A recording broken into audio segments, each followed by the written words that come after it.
Hi, ನಾನು ನಿಮ್ಮ Aishu. Welcome back to my YouTube channel. ಇವತ್ತು ನಾನು ಹೊಸ ರೆಸಿಪಿಯೊಂದಿಗೆ ಬಂದಿದ್ದೀನಿ. ನಿಮಗೆ ನೋಡ್ತಿದ್ರೆ ಗೊತ್ತಾಗ್ಬೋದು. Home made ragi malt powder ಅಂದರೆ ಮಲ್ಟಿಗ್ರೇನ್ ರಾಗಿ ಪೌಡರ್, ರಾಗಿ ಸರಿ. ಇದನ್ನು ಹೇಗೆ ಹೆಲ್ತ್ ಆ್ಯಂಡ್ ಹೈಜಿನಿಕ್ಕಿಗೆ ಮಾಡೋದು ಅಂತ ತೋರಿಸ್ಕೊಡ್ತಾ ಇದ್ದೀನಿ. ನಿಮ್ಮನೇಲೂ ಕೂಡ ಮಕ್ಕಳಿದ್ರೆ ಈಸಿ ಆಗುತ್ತೆ ಮತ್ತು ಹೆಲ್ಪ್ಫುಲ್ ಆಗುತ್ತೆ. ನಾವು ಹೊರಗಡೆಯಿಂದ ತಂದು ಮಕ್ಕಳಿಗೆ ಕೊಡೋದಕ್ಕಿಂತ ಈ ಥರ ಮನೇಲಿ ಮಾಡ್ಕೊಂಡು ಕೊಟ್ರೇ ತುಂಬ ಒಳ್ಳೆಯದು. ಓಕೆ, ರೆಸಿಪಿ ಹೇಗೆ ಮಾಡೋದು ಅಂತ ನೋಡೋಣ. ನೋಡೋದಕ್ಕೂ ಮುಂಚೆ ಯಾರೆಲ್ಲ ನನ್ನ ವೀಡಿಯೋನ ಸಬ್ಸ್ಕ್ರೈಬ್ ಮಾಡದೆ ನೋಡ್ತಿದ್ರೆ ಬೇಗ ಸಬ್ಸ್ಕ್ರೈಬ್ ಮಾಡ್ಕೊಂಡು ಬನ್ನಿ ಅಂತ ಹೇಳ್ತಾ, ಓಕೆ ಹಾಗಾದರೆ ನೋಡೋಣ ಯಾವ ರೀತಿ ರೆಸಿಪಿನ ಮಾಡೋದು ಅಂತ.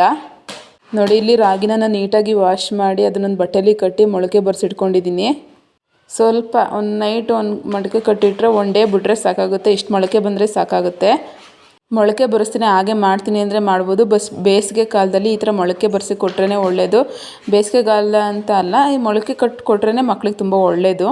ಈ ರಾಗಿಯಲ್ಲಿ ತುಂಬಾ ಗಲೀಜು ಬರುತ್ತೆ. ಅದನ್ನು ನೀಟಾಗಿ ಕ್ಲೀನ್ ಮಾಡ್ಕೊಳ್ಳಿ. ಮಕ್ಳಿಗೆ ಆಗಿರೋದ್ರಿಂದ ಕ್ಲೀನ್ ಮಾಡೋಕ್ಕೆ ಟೈಮ್ ಸಿಗಲಿಲ್ಲ ಅಥವಾ ಆಗಲಿಲ್ಲ ಅಂತಂದರೆ ಈ ರಾಗಿ ಮಿಲ್ಲಲ್ಲೇ ಮಿಷಿನ್ಗಳಿರ್ತವೆ ರಾಗಿನ ಕ್ಲೀನ್ ಮಾಡೋದಕ್ಕೆ. ಅಲ್ಲಿ ಹೋಗಿ ನೀಟಾಗಿ ಕ್ಲೀನ್ ಮಾಡಿಸ್ಕೊಂಡು ಬನ್ನಿ. ಹಾಗೆಯೇ ಕ್ಲೀನಾಗಿ ಒಂದು 9ರಿಂದ 10 ಟೈಮ್ ನೀಟಾಗಿ ವಾಶ್ ಮಾಡಿ ಇಟ್ಕೊಳ್ಳಿ. ನೋಡಿ, ನಾನು ಎಲ್ಲ ರೀತಿ ಕಾಳುಗಳನ್ನ ತಗೊಂಡಿದ್ದೀನಿ, ನಿಮಗೆ ತೋರಿಸ್ತಾ ಇದ್ದೀನಿ. ಕಡಲೆಕಾಳು, ತೊಗರಿಬೇಳೆ ತೊಗೊಂಡಿದ್ರಲ್ಲೂ ನಡೀತೆ, ಸ್ವಲ್ಪ ತೊಗೊಂಡಿದ್ದೀನಿ. ಮೈಸೂರು ಬೇಳೆ ತೊಗೊಳ್ಳಿ, ಹೆಸರು ಕಾಳು, ಹೆಸರುಬೇಳೆ, ಉದ್ದಿನಬೇಳೆ, ಕಡಲೆಬೀಜ, ಕಡಲೆಬೇಳೆ ಇಷ್ಟನ್ನು ತೊಗೊಂಡಿದ್ದೀನಿ. ನೋಡಿ, ಇಷ್ಟು ಕ್ವಾಂಟಿಟಿಯಲ್ಲಿ ತೊಗೊಂಡಿದ್ದೀನಿ. ಹಾಗೆ ಸ್ವಲ್ಪ ಅಕ್ಕಿನ ತೊಗೊಂಡಿದ್ದೀನಿ, ಹಾಗೆ ಗೋಧಿನೂ ತೊಗೊಂಡಿದ್ದೀನಿ. ನಾನಿಲ್ಲಿ 1.5 kg ರಾಗಿಗೆ 1/4 kg ಗೋಧಿ, ಹಾಗೆ ಒಂದು ಅರ್ಧ kg ಕೆಂಪಕ್ಕಿ ತೊಗೊಂಡಿದ್ದೀನಿ. ನಿಮ್ಗೆ ಯಾವುದು ಅವೈಲೇಬಲ್ ಇದೆ ಅಕ್ಕಿ ಅದನ್ನೇ ತೊಗೊಳ್ಳಿ. ನಾನಿಲ್ಲಿ ರಾಗಿ, ಗೋಧಿ, ಅಕ್ಕಿ ಮತ್ತು ಎಲ್ಲ ಥರದ ಕಾಳುಗಳನ್ನೂ ಯೂಸ್ ಮಾಡ್ತಾ ಇರೋದ್ರಿಂದ ಮಕ್ಕಳಿಗೆ ಬೇಕಾದಂಥ ಎಲ್ಲ ನ್ಯೂಟ್ರಿಯೆಂಟ್ಸ್ ಆ್ಯಂಡ್ ಪ್ರೋಟೀನ್ಸ್ ಎಲ್ಲ ಕೂಡ ಇದರಲ್ಲೇ ಸಿಗುತ್ತೆ. ಮಕ್ಕಳು ಸ್ಕಿನ್ಗೆ, ಹಾಗೆ ಅವ್ರಿಗೆ ವೇಟ್ ಗೇನ್ಗೆ, ಹಾಗೆ ಅವ್ರ ಬ್ರೈನ್ ಡೆವಲಪ್ಮೆಂಟ್ಗೆ, ಅಂದರೆ ಮಕ್ಕಳು ಓವರಾಲ್ ಡೆವಲಪ್ಮೆಂಟ್ಗೆ ಇದು ತುಂಬಾ ಹೆಲ್ಪ್ ಆಗುತ್ತೆ. ನೋಡಿ, ಇಲ್ಲಿ ನಾನು ತಗೊಂಡಿದ್ನಲ್ಲ ಅಕ್ಕಿ, ಗೋಧಿ ಹಾಗೆ ಕಾಳುಗಳನ್ನೆಲ್ಲ ಒಂದು ಬೌಲಿಗೆ ಶಿಫ್ಟ್ ಮಾಡ್ಕೊಂಡು ಅದನ್ನು ನೀಟಾಗಿ ವಾಶ್ ಮಾಡ್ಕೊತಿದ್ದೀನಿ. ನೋಡಿ, ಅದರಲ್ಲಿ ಎಷ್ಟು ಗಲೀಜಿದೆ. ನಾವು ಮಕ್ಕಳಿಗೆ ಮಾಡ್ತಾಯಿದ್ದೀವಿ, ಸೊ ಅದಕ್ಕೋಸ್ಕರ ನೋಡಿಕೊಂಡು ಪೇಷನ್ಸಿಂದ ತುಂಬ ಕೇರ್ಫುಲ್ಲಾಗಿ ನೀವು ಇದನ್ನ ಮಾಡಬೇಕಾಗುತ್ತೆ. ನೋಡಿ ಎಷ್ಟು ಗಲೀಜಿದೆ. ಈ ಗಲೀಜೆಲ್ಲ ಪೂರ್ತಿ ಹೋಗಬೇಕು. ಅಷ್ಟು ಸಲನೂ ವಾಶ್ ಮಾಡ್ಕೊಳ್ಳಿ. ನೋಡಿ, ನಾನೊಂದು 4-5 ಟೈಮ್ಸ್ ವಾಶ್ ಮಾಡ್ಕೊಳ್ಳೋದ್ರೊಳಗಡೆ ಪೂರ್ತಿ ನೀಟಾಗಿ ಕ್ಲೀನ್ ಆಯಿತು. ನೋಡಿ ಯಾವ ಥರ ಕಾಣಿಸಿದೆ. ಈ ರೀತಿ ಕ್ಲೀನಾಗಿ ಆಗಬೇಕು. ಆದಮೇಲೆ ಒಂದು ಕ್ಲೀನಾಗಿರೋ ಬಟ್ಟೆ ತೊಗೊಳ್ಳಿ, ಯಾವುದಾದ್ರೂ ಆಯಿತು. ಇಲ್ಲಾಂದರೆ ಈ ಥರ ವೈಟ್ ಬಟ್ಟೆ ಇರುತ್ತಲ್ವ ಮನೇಲಿ, ಶಲ್ಯ, ಪಂಚೆ, ಹಳೇದು ಬಟ್ಟೆ ಇರುತ್ತಲ್ವ, ಅದು ಕ್ಲೀನಾಗಿರುತ್ತೆ. ಸೊ ಕ್ಲೀನಾಗಿ ಇಲ್ಲಾಂದರೆ ವಾಶ್ ಮಾಡಿ ಇಟ್ಕೊಂಡಿರಿ. ಸೊ ಅದನ್ನ ತೊಗೊಂಡು ನೋಡಿ, ಈ ಥರ ತೊಗೊಂಡಿರೋ ನಾವು ತೊಳೆದಿಟ್ಕೊಂಡಿದ್ದೀವಲ್ಲ ಕಾಳು, ಅಕ್ಕಿ, ಗೋಧಿ, ಅದನ್ನೆಲ್ಲ ಈ ಥರ ತೆಳುವಾಗಿ ಹರಡ್ಕೊಳ್ಳಿ. ಈ ಥರ ತೆಳುವಾಗಿ ಹರಡೋದ್ರಿಂದ ಬಿಸಿಲಲ್ಲಿ ಬೇಗನೆ ಒಣಕೊಳ್ಳುತ್ತೆ. ಸೊ ಈ ಥರ ತೆಳುವಾಗಿ ಹರಡ್ಕೊಳ್ಳಿ. ನೋಡಿ, ನಾನು ನಿಮಗೆ ತೋರಿಸ್ತಾ ಇದ್ದೀನಿ. ಸೊ ಈ ಥರ ಒಣಗಿಸ್ಕೊಂಡು ಇಟ್ಕೊಳ್ಳಿ. ಹಾಗೆ ಈ ಕಡೆ ನಾನು ತೋರಿಸ್ತಾ ಇದ್ದೀನಿ. ನಾನು ಈ ಕಡೆ ರಾಗಿ ತೊಗೊಂಡಿದ್ದೀನಿ, ಅದೇ ರಾಗಿನೆಲ್ಲ ಒಣಗಿಸಿಟ್ಕೊಂಡಿದ್ದೀನಲ್ವ ಅದನ್ನ ನಿಮಗೆ ತೋರಿಸ್ತಾ ಇದ್ದೀನಿ. ಚೆನ್ನಾಗಿ ಒಣ್ಕೊಂಡಿದೆ. ಹಾಗೆ ಈ ಕಡೆ ಅಕ್ಕಿ, ಗೋಧಿ ಕಾಳುಗಳನ್ನೆಲ್ಲ ತೋರಿಸ್ತಾ ಇದ್ದೀನಿ. ನೋಡಿ, ಅದು ಕೂಡ ಚೆನ್ನಾಗಿ ಒಣಗಿದೆ. ಸೊ ಅದನ್ನು ಕೂಡ ನಾನಿಲ್ಲಿ ನಿಮಗೆ ತೋರಿಸ್ತಾ ಇದ್ದೀನಿ, ಇಟ್ಕೊಂಡಿದ್ದೀನಿ ಒಂದು ಪಾತ್ರೆಯಲ್ಲಿ. ನೋಡಿ, ನಾನು ಪ್ಲೇಟಲ್ಲಿ ಸೋಂಕಾಳು, ಜೀರಿಗೆ, ಜಾಯಿಕಾಯಿ, ಬಜೆ, ಏಲಕ್ಕಿ ಒಂದು ಸಿಪ್ಪೆ ಬಿಡಿಸ್ಕೊಂಡಿದ್ದೀನಿ, ಕಾಳು ಮೆಣಸು, ಹಾಗೆ ಮೆಂತ್ಯ, ಓಂಕಾಳು. ಸೊ ಇಷ್ಟನ್ನು ಕೂಡ ನಾನು ಇಟ್ಕೊಂಡಿದ್ದೀನಿ. ಸೊ ಇದು ಬೇಬಿ ಡೈಜೆಷನಿಗೆ ತುಂಬಾ ಹೆಲ್ಪ್ ಆಗುತ್ತೆ. ಹಾಗೆ ಕಾಳು ಮೆಣಸು ಬೇಬಿಗೆ ಶೀತ ಆಗದಿರೋ ರೀತಿ ತಡೆಯುತ್ತೆ. ಹಾಗೆ ಜಾಯಿಕಾಯಿ, ಬಜೆ ಬೇಬಿ ಡೈಜೆಷನ್ಗೆ ಹೆಲ್ಪ್ ಆಗುತ್ತೆ. ಮಿಸ್ ಮಾಡದೆ ಇದನ್ನು ಯೂಸ್ ಮಾಡಿ. ಹಾಗೆ ಇಲ್ಲಿ ನಾನು ಡ್ರೈ ಫ್ರೂಟ್ಸ್ ತೊಗೊಂಡಿದ್ದೀನಿ. ಸೊ ಇದೆಲ್ಲ ಬೇಬಿ ವೆಯ್ಟ್ ಗೇನ್ಗೆ ಹೆಲ್ಪ್ ಆಗುತ್ತೆ.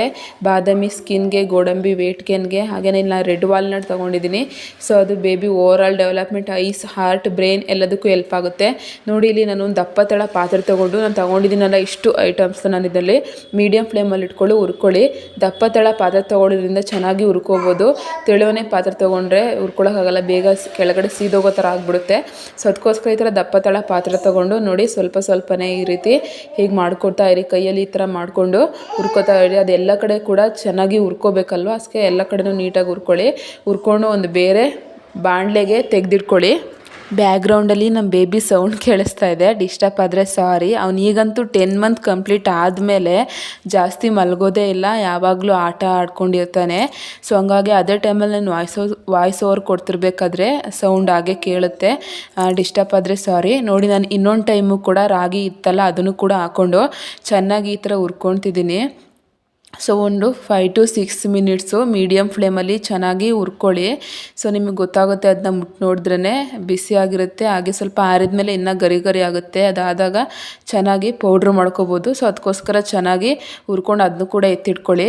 ಸೊ ರಾಗಿ ಕೂಡ ಎಲ್ಲ ಆಯಿತು. ಸೊ ನಾನಿಲ್ಲಿ ತೋರಿಸ್ತಾ ಇದ್ದೀನಿ ನಿಮಗೆ ಅಕ್ಕಿ ಗೋಧಿ ಕಾಳುಗಳನ್ನೆಲ್ಲ ಇಟ್ಕೊಂಡಿದ್ವಲ್ವ, ಅದನ್ನು ಕೂಡ ಚೆನ್ನಾಗಿ ಹಾಕಿ ಮೀಡಿಯಮ್ ಫ್ಲೇಮಲ್ಲಿ ಚೆನ್ನಾಗಿ ನೋಡಿ ಈ ಥರ ಹುರ್ಕೊಳ್ಳಿ. ಸೊ ಇದು ಕೂಡ ಚೆನ್ನಾಗಿ ಹುರಿಬೇಕು. ಒಂದು 5 to 6 ಮಿನಿಟ್ಸು ಮೀಡಿಯಮ್ ಫ್ಲೇಮಲ್ಲಿ ಇಟ್ಕೊಂಡು ಚೆನ್ನಾಗಿ ಹುರ್ಕೋಬೇಕು. ಈ ಹುರ್ಕೊಳ್ಳೋದ್ರಿಂದ ಏನಪ್ಪ, ಈಗ ಬಿಸಿಲಲ್ಲಿ ಹಾಕಿರ್ತೀವಲ್ಲ, ಇನ್ನೂ ಯಾಕೆ ಮೇಡಮ್ ಅದನ್ನು ಹುರ್ಕೋಬೇಕು, ಹಾಗೆ ಇಟ್ಟು ಮಾಡಿಸ್ಬೋದಲ್ವ ಅಂತ ಕೇಳ್ಬೋದು.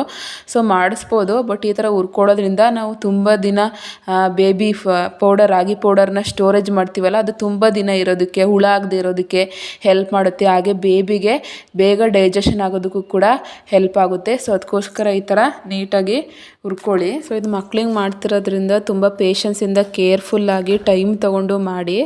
ಸೊ ಗಡಿಬಿಡಿಯಲ್ಲಿ ಮಾಡೋಕ್ಕೆ ಹೋಗಬೇಡಿ. ಸೊ ನಮಗೂ ಅಷ್ಟೇ, ನಮ್ಮ ಮೇಲೆ ತೊಗೊಳ್ಳೋದೆ ನಮಗೂ ಕೂಡ ನೀಟಾಗಿ ಮಾಡ್ಕೋಬೇಕು. ಆಗ ಮಕ್ಳಿಗಾಗಿರೋದ್ರಿಂದ ಇನ್ನೂ ನಾವು ತುಂಬಾ ಕೇರ್ಫುಲ್ಲಾಗಿ ಟೈಮ್ ತೊಗೊಂಡು ಮಾಡಬೇಕು. ನೋಡಿ ಒಂದ್ಸಲ ಆಯಿತು, ಅದನ್ನ ತೆಗೆದಿಟ್ಕೋತಾ ಇದ್ದೀನಿ. ನೋಡಿ ಈ ಕಡೆ ಇನ್ನೂ ಉಳಿದಿರೋ ಅಂತಹ ಅಕ್ಕಿ ಗೋಧಿ ಇದು ಕಾಳುಗಳ ಮಿಶ್ರಣನ ಕೂಡ ಹಾಕ್ಕೊಂಡು ಅದನ್ನು ಕೂಡ ಚೆನ್ನಾಗಿ ನೋಡಿ ಮೀಡಿಯಮ್ ಫ್ಲೇಮಲ್ಲಿ ಹುರ್ಕೋಬೇಕು. ಸೊ ನೋಡಿ ಈ ಥರ ಹುರ್ಕೊಳ್ಳಿ. ಸೊ ರಾಗಿನ ನಾನು ಹೇಳಿದೆ ತುಂಬ ಕ್ಲೀನಾಗಿ ವಾಶ್ ಮಾಡಿ ಇಟ್ಕೊಳ್ಳಿ, ಎಷ್ಟಾಗುತ್ತೆ ಅಷ್ಟು. ನಾನಿಲ್ಲಿ ವಾಶ್ ಮಾಡಿರೋ ವಿಡಿಯೋ ಸ್ಕಿಪ್ ಆಗಿದೆ, ವಿಡಿಯೋ ಮಿಸ್ ಆಗಿದೆ, ಅದಕ್ಕೆ ಹಾಕಿಲ್ಲ. ಸೊ ನೀಟಾಗಿ ರಾಗಿ ತುಂಬ ಗಲೀಜಿರುತ್ತೆ, ನೀಟಾಗಿ ವಾಶ್ ಮಾಡ್ಕೊಳ್ಳಿ. ಒಂದು 10 to 15 ಟೈಮ್ಸ್ ಆದರೂ ವಾಶ್ ಮಾಡ್ಕೊಳ್ಳಿ. ನೋಡಿ ಇಲ್ಲಿ ಸೊ ಇದು ಕೂಡ ಆಯಿತು. ಸೊ ಇದನ್ನು ಕೂಡ ತೆಗೆದಿಟ್ಕೊಂಡಿದ್ದೀನಿ. ನೋಡಿ ನಾನು ಡ್ರೈ ಫ್ರೂಟ್ಸ್ ತೊಗೊಂಡಿದ್ನಲ್ಲ, ಅದನ್ನು ಕೂಡ ಹಾಕ್ಬಿಟ್ಟು ಚೆನ್ನಾಗಿ ಮೀಡಿಯಮ್ ಫ್ಲೇಮಲ್ಲಿ ಹುರ್ಕೊಳ್ಳಿ. ಇಲ್ಲಿ 10 months ಓಲ್ಡ್ ಬೇಬಿಗೆ ನಾನು ಮಾಡ್ತಾ ಇರೋದ್ರಿಂದ ಸೊ ನಾನೊಂದು 15 ಪೀಸಷ್ಟು ಬಾದಾಮಿ, ಒಂದು 10 ಪೀಸಷ್ಟು ಗೋಡಂಬಿ, ಹಾಗೆ ಒಂದು 10 ಪೀಸಷ್ಟು ಪಿಸ್ತಾ, ಹಾಗೆ ಒಂದು 10 ವಾಲ್ನಟ್ ತೊಗೊಂಡಿದ್ದೀನಿ. ಸೊ ನೀವು 6 month ಬೇಬಿಗೆ ಮಾಡೋದಾದರೆ ಒಂದು 5 ಪೀಸ್ ತೊಗೊಳ್ಳಿ. ಸ್ಟಾರ್ಟಿಂಗ್ಗೆ ಡ್ರೈ ಫ್ರೂಟ್ಸ್ ಜಾಸ್ತಿ ಮಕ್ಕಳಿಗೆ ಕೊಡೋದು ಬೇಡ. ಸೊ ಅದ್ರ ಸ್ವಲ್ಪ ಅಂಶ ಸಿಕ್ಕಿದರೆ ಸಾಕು ಅವರಿಗೆ. ನೋಡಿ ಈ ಥರ ಇದನ್ನು ಕೂಡ ಚೆನ್ನಾಗಿ ಫ್ರೈ ಮಾಡ್ಕೊಳ್ಳಿ. ಸೊ ಅದು ಕೂಡ ಚೆನ್ನಾಗಿ ಪೌಡ್ರ್ ಆಗಬೇಕಲ್ವ, ಸೊ ಅದಕ್ಕೆ ಅದನ್ನು ಕೂಡ ಫ್ರೈ ಮಾಡಿಕೊಂಡು ಎತ್ತಿಟ್ಕೊಳ್ಳಿ. ಇದ್ರ ಜೊತೆಗೆ ಕಾಳುಮೆಣಸು, ಜೀರಿಗೆ, ಸೊಂಪು ಕಾಳು, ಬಾಯಿಕಾಯಿ ಬಜ್ಜೆ ಎಲ್ಲ ತೊಗೊಂಡಿದ್ನಲ್ವ, ಸೊ ಅದನ್ನು ಕೂಡ ಚೆನ್ನಾಗಿ 2 to 3 ಮಿನಿಟ್ಸು ಚೆನ್ನಾಗಿ ಅದನ್ನು ಹುರ್ಕೊಳ್ಳಿ. ಹುರ್ಕೊಂಡು ಅದನ್ನು ಕೂಡ ಪಾತ್ರೆಗೆ ಹಾಕ್ಕೊಂಡು ಅದನ್ನೆಲ್ಲ ಮಿಕ್ಸ್ ಮಾಡ್ಕೊಳ್ಳಿ. ಎಲ್ಲದನ್ನು ನೋಡಿ ಒಂದೇ ಪಾತ್ರೆಗೆ ಹಾಕ್ಕೊಂಡು ಮಿಕ್ಸ್ ಮಾಡ್ಕೊತಿದ್ದೀನಿ. ಮಿಕ್ಸ್ ಆಗಿದೆ. ಈಗ ಕೊನೆಗೆ ಇದಕ್ಕೆ ಸ್ವಲ್ಪ ಉಪ್ಪನ್ನ ಹಾಕ್ಕೊಳ್ಳಿ. 1 ಸ್ಪೂನ್ ಅಥವಾ 1.5 ಸ್ಪೂನಷ್ಟು ಉಪ್ಪನ್ನ ಆ್ಯಡ್ ಮಾಡ್ಕೊಳ್ಳಿ. ಸೊ ಉಪ್ಪನ್ನ ಹಾಕೋದ್ರಿಂದ ನಾವು ಲಾಂಗ್ ಟೈಮ್ ಇಡ್ತೀವಲ್ವ ಈ ರಾಗಿ ಸರಿನ, ಸೊ ಯಾವುದೇ ರೀತಿ ಹುಳ ಆಗದೆ ಇರೋ ರೀತಿ ಇರುತ್ತೆ. ಸೊ ಅದಕ್ಕೋಸ್ಕರ ಉಪ್ಪು ಹಾಕೋತಾ ಇದ್ದೀನಿ. ಸೊ ಹಾಕ್ಕೊಂಡು ಬಂದಮೇಲೆ ನೋಡಿ ನಾನು ಮಿಲ್ಲಲ್ಲಿ ಪೌಡ್ರ್ ಮಾಡ್ಕೊಬಂದಿದ್ದೀನಿ. ನೀವು ಮನೆಯಲ್ಲೂ ಬೇಕಾದರೆ ಮಾಡ್ಕೋಬೋದು, ಬಟ್ ನಾನು ತುಂಬ ಸಾಫ್ಟಾಗಿ ಬರಲಿ ರಾಗಿ ಹಿಟ್ಟು ಅಂತ ಹೇಳ್ಬಿಟ್ಟು ನಾನು ಮಿಷಿನಲ್ಲೇ ಮಾಡಿಸ್ಕೊಂಬಂದಿದ್ದೀನಿ. ಅದು ಅಲ್ಲದೆ ನಾನು ಜಾಸ್ತಿ ಹಿಟ್ಟು ಮಾಡಿಸಿದ್ದೆ, ಒಂದು 2 to 3 ಮಂತ್ಸಿಗೆ ಆಗೋಷ್ಟು. ಸೊ ಮಾಡಿಸ್ಕೊಂಡು ಬಂದು ಅದನ್ನು ಕೂಡ ನಾನು ಜರಡಿ ಹಿಡಿತಿದ್ದೀನಿ. ನೋಡಿ ಅದರಲ್ಲಿ ಸ್ವಲ್ಪ ದಪ್ಪ ದಪ್ಪ ತರಿ ಥರನೇ ಉಳ್ಕೊಂಡಿರುತ್ತೆ, ಗಲೀಜಿರುತ್ತೆ, ಅದೆಲ್ಲ ಹೋಗಲಿ ಅಂತ ನಾನಿಲ್ಲಿ ಜರಡಿ ಹಿಡ್ಕೊತಾ ಇದ್ದೀನಿ. ಸೊ ನೋಡಿ ಇಷ್ಟು ಗಲೀಜು ಬಂದಿದೆ. ಸೊ ನೀವು ಬಟ್ಟೆಲೂ ಕೂಡ ತೊಳ್ಕೊಬೋದು. ನೀವು 6 months ಬೇಬೀಸ್ಗಾದರೆ ಬಟ್ಟೆಲೇ ತೊಳ್ಕೊಳ್ಳಿ. ಆಗ ಇನ್ನೂ ಸ್ವಲ್ಪ ಪುಡಿ ಇನ್ನೂ ಸ್ವಲ್ಪ ಸಾಫ್ಟಾಗಿ ಪೌಡರ್ ರೀತಿ ಬರುತ್ತೆ. ನೋಡಿ ಇಲ್ಲಿ ಇದೆಲ್ಲ ಆಗಿದೆ. ಸೊ ನಾನು ನಿಮಗೆ ತೋರಿಸ್ತಾ ಇದ್ದೀನಿ. ನೋಡಿ ಇಲ್ಲಿ 1 ಗ್ಲಾಸಷ್ಟು ನೀರು ಹಾಕೋತಾ ಇದ್ದೀನಿ. ಹಾಕ್ಕೊಂಡು ಅದಕ್ಕೆ ಒಂದು 4 ಟೇಬಲ್ ಸ್ಪೂನಷ್ಟು ಹಿಟ್ಟನ್ನ ನಾನು ಹಾಕೋತಾ ಇದ್ದೀನಿ. ಸೊ ಹಿಟ್ಟನ್ನ ಹಾಕ್ಕೊಂಡು ಸೊ ಅದನ್ನು ಚೆನ್ನಾಗಿ ಗಂಟಿಲ್ದಿರೋ ರೀತಿ ಚೆನ್ನಾಗಿ ಮಿಕ್ಸ್ ಮಾಡ್ಕೊಳ್ಳಿ. ನೋಡಿ ಈ ರೀತಿ ಅದು ಸ್ವಲ್ಪನೂ ಕೂಡ ಗಂಟಾಗಬಾರ್ದು. ಸೊ ನೀರು ಹಾಕ್ಕೊಂಡು ಅದನ್ನು ಚೆನ್ನಾಗಿ ಹಾಕೊಂಡಾದ್ಮೇಲೆ 1 ಹರಳು ಉಪ್ಪು ಹಾಕೋತಾ ಇದ್ದೀನಿ. ನೀವು ಬೇಕು ಅಂದರೆ ಹಾಕೋಬೋದು, ಇಲ್ಲಾಂದರೆ ಸ್ಕಿಪ್ ಮಾಡಿ. ಮಕ್ಕಳು ಟೇಸ್ಟಿಗೆ ಅದು ತಿನ್ನಲಿ ಅಂತ ಒಂದು ಸ್ವಲ್ಪ ಉಪ್ಪು 1 ಹರಳಷ್ಟು ಉಪ್ಪು ಹಾಕ್ಕೊಂಡಿದ್ದೀನಿ ಅಷ್ಟೇ. ನೋಡಿ ಇಲ್ಲಿ ಚೆನ್ನಾಗಿ ಮಿಕ್ಸ್ ಮಾಡ್ಕೊಂಡೆ ಅದನ್ನು ಮೀಡಿಯಮ್ ಫ್ಲೇಮಲ್ಲಿ ಅಥವಾ ಸಿಮ್ಮಲ್ಲಿ ಇಟ್ಕೊಂಡು ಚೆನ್ನಾಗಿ ಮಿಕ್ಸ್ ಮಾಡ್ಕೊಂಡು ಅದನ್ನು ಚೆನ್ನಾಗಿ ಬೇಯಿಸ್ಕೊಳ್ಳಿ. ನೋಡಿ ಈ ಥರ ಅದು ಬೇಯ್ಕೋತಾ ಬರುತ್ತೆ. ಅದೇ ಸರಿ ಅಂತೂ ಮಕ್ಕಳಿಗೆ ತುಂಬಾ ಒಳ್ಳೆಯದು. ಸ್ಟಾರ್ಟಿಂಗಲ್ಲಾದರೆ ನೀವು 1/2 ಸ್ಪೂನ್ ಹಾಕಿ ಸಾಕಾಗುತ್ತೆ. 1/2 ಸ್ಪೂನು ಅಥವಾ 1 ಸ್ಪೂನ್ ಹಾಕಿ ಮಾಡಿ ಅವರಿಗೆ ಸ್ವಲ್ಪನೇ ತಿನ್ನಿಸಿ. ಅವರಿಗೆ ಇಂಡೈಜೆಷನ್ ಆಗುತ್ತಾ ಅಥವಾ ಅದನ್ನು ವಾಮಿಟ್ ಮಾಡ್ಕೋತಾರ ನೋಡಿಕೊಂಡು ನೀವು ತಿನ್ನಿಸ್ಬೇಕಾಗುತ್ತೆ. ಒಂದೇ ಸಲ ಜಾಸ್ತಿ ಮಾಡಬೇಡಿ. ನಾನೀಗ 10 months ಬೇಗ ಅವನಿಗೆ 6 monthದಿಂದನೂ ಕೊಡ್ತಾ ಇದ್ದೀನಲ್ವ, ಹಂಗಾಗಿ ನಾನೀಗ ಅವನಿಗೆ 4 ಸ್ಪೂನ್ ಹಾಕ್ತಾಯಿದ್ದೀನಿ. ನೀವು 6 month ಆದರೆ ಸ್ಟಾರ್ಟಿಂಗ್ ಸ್ವಲ್ಪನೇ 1/2 ಸ್ಪೂನು 1 ಸ್ಪೂನು ಈ ಥರ ಡೈಲಿ ಸ್ವಲ್ಪನೇ ಜಾಸ್ತಿ ನೋಡ್ಕೊಂಡು ತಿನ್ನಿಸಿ. ಕೆಲವೊಬ್ಬರಿಗೆ ರಾಗಿ ಆಗಲ್ಲ, ಮಕ್ಕಳಿಗೆ ಇಂಡೈಜೆಷನ್ ಆಗುತ್ತೆ, ನೋಡಿಕೊಂಡು ಅವರಿಗೆ ಚೆನ್ನಾಗಿ ತಿನ್ನಿಸಿ. ಡೈಲಿ ಒನ್ ಟೈಮ್ ಆದರೂ ಇದನ್ನು ಅವರ ಫುಡ್ ಚಾರ್ಟಲ್ಲಿ ಇನ್ಕ್ಲೂಡ್ ಮಾಡಿ. ನೋಡಿ ಈ ಥರ ಸ್ಮೂತಾಗಿ ಎಷ್ಟು ಚೆನ್ನಾಗಿ ರಾಗಿ ಸರಿ ಬಂದಿದೆ. ಸೊ ಈ ಥರ ಮಾಡಿಕೊಂಡು ನಿಮ್ಮ ಮಕ್ಕಳಿಗೆ ತಿನ್ನಿಸಿ, ಅವರು ಕೂಡ ಚೆನ್ನಾಗಿ ತಿಂತಾರೆ ಕೂಡ. ಹಾಗೆ ಅವರಿಗೆ ಓವರಾಲ್ ಹೆಲ್ತ್ ಡೆವಲಪ್ಮೆಂಟಿಗೆ ಅಥವಾ ಓವರಾಲ್ ಗ್ರೋತ್ಗೆ ಇದು ತುಂಬಾ ಹೆಲ್ಪ್ ಮಾಡುತ್ತೆ. ಮಿಸ್ ಮಾಡೋದಕ್ಕೆ ಹೋಗಬೇಡಿ.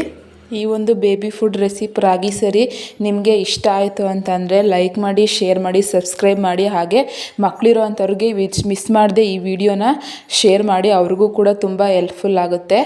ಸೊ ಹಾಗೆ ಇನ್ನೂ ಹೆಚ್ಚು ಬೇಬಿ ಫುಡ್ ರೆಸಿಪಿನ ಹಾಕ್ತಾ ಇರ್ತೀನಿ. ಮಿಸ್ ಮಾಡದೆ ಸಬ್ಸ್ಕ್ರೈಬ್ ಮಾಡಿಕೊಂಡು ಬೆಲ್ಲೈಕನ್ನ ಪ್ರೆಸ್ ಮಾಡ್ಕೊಳ್ಳಿ. ನಾನು ಯಾವುದೇ ಫುಡ್ ರೆಸಿಪಿನ ಮಾಡಿದ್ರು ನಿಮಗೆ ನೋಟಿಫಿಕೇಷನ್ ಬರುತ್ತೆ.